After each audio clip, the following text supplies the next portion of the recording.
Hello and welcome to On the Food Scene with Steve. Today I am in beautiful Conneaut Lake, New York, and I'm with Jane Axemethy, who owns the Bakehouse.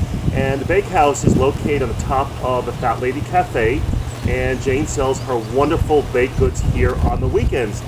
Thanks for joining me here today. Thank you. And you've got some great, interesting history in baking. Can you share with me a little about the history of you as a baker? And I know that you didn't go to school for baking. Right, but I baked myself through college and got a degree, double degree in biology and art. So the baking was a sideline which took me, starting in high school and baked through college, and ended up baking in restaurants, and now I have my own bakery. That's terrific. And you have a longevity, of course, history is concerned of baking. Tell us a little about the history of it. It skipped a generation, and you picked up with the baking, and you shared with me this beautiful collage of some history from your grandfather. Right, my great-grandparents both came over from Germany into Paterson, New Jersey, and they started the Consumer Baking Company and Clean Made Baking Company. My grandparents married, and my grandfather was the accountant at the Consumer Baking Company back in the 1920s. Turn of the century, they sold it in the 1920s. There was consolidation in Paterson from the German bakers and the Italian bakers, and the different bakeries are now Intercontinental Baking Company today. Which is quite a well-known company, and it's the maker of Wonder Bread. Absolutely, this is the start of where Wonder Bread started. Wow, and the pictures on these on the plaque is just beautiful, beautiful history.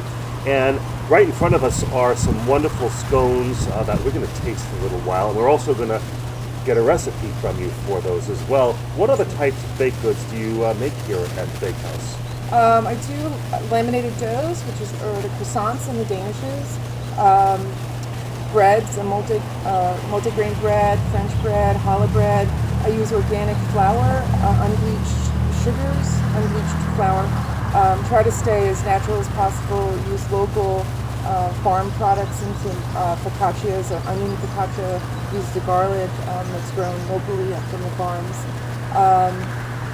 Do cakes to order, pies, fresh fruit pies. Cookies. We sell at farmers markets and here at the Fat Lady Cafe. Wow, and some of your savory croissants are wonderful. What are the couple of savory ones that you do? We have a ham and cheese with a hot pepper jack cheese. One of my favorites. And spinach and feta cheese, which is a good seller too. And take a look at this beautiful setting.